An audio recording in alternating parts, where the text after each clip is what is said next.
बताने के लिए मौजूद हैं कंगना रनौत के वकील रिजवान सिद्दीकी। उन्हीं से जानते हैं कि ये मामला जो है ऋतिक रोशन ने डिफेमेशन केस की धमकी दी है, कंगना से माफी मांगने के लिए कहा है, कंगना ने काउंटर नोटिस दे दिया है।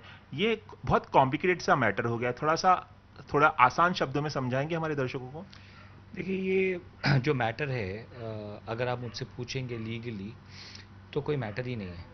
बिकॉज़ जो मेरी क्लाइंट है कंगना, उन्होंने कहीं पे भी ऋतिक रोशन का नाम नहीं लिया था। उन्होंने कहीं पे भी इस तरीके से प्रोवोक नहीं किया था मिस्टर ऋतिक रोशन को, जिससे मिस्टर ऋतिक रोशन को खुद नेक्स्ट डे या 2 दिन के बाद में कि I would rather date a pope, इस तरीके का स्टेटमेंट देने की ज़रूरत पड़े और उनको नोटिस भेजने की ज़रूरत पड़े। As a matter of fact जो उनका नोटिस भी आया था वो नोटिस भी बिल्कुल बेबुनियाद था। उसमें कोई सब्सटेंस नहीं था, उसमें कोई एक्ट्स ऑफ डिफेमेशन भी नहीं दिखाए गए थे।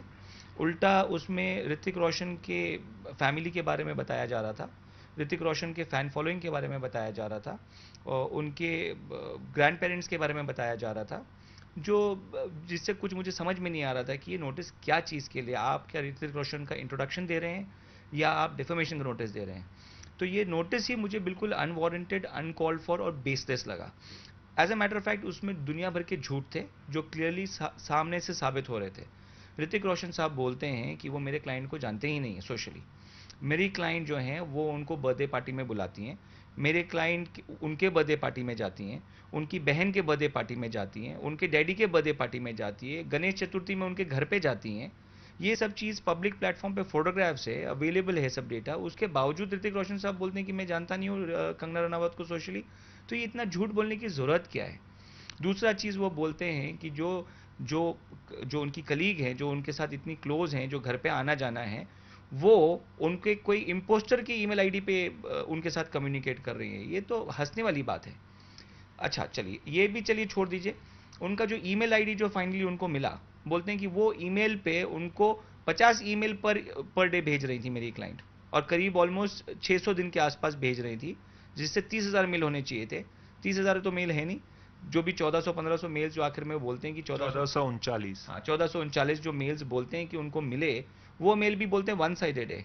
आप मुझे बताइए कि आपको कोई भी कॉलेज के बच्चे को, स्कूल के बच्चे को आप अनसोलिसिटेड मेल्स नहीं भेज सकते, उसको भी आता है ब्लॉक करने के लिए। आपने ब्लॉक क्यों नहीं किया? आपने कंप्लेन क्यों नहीं किया?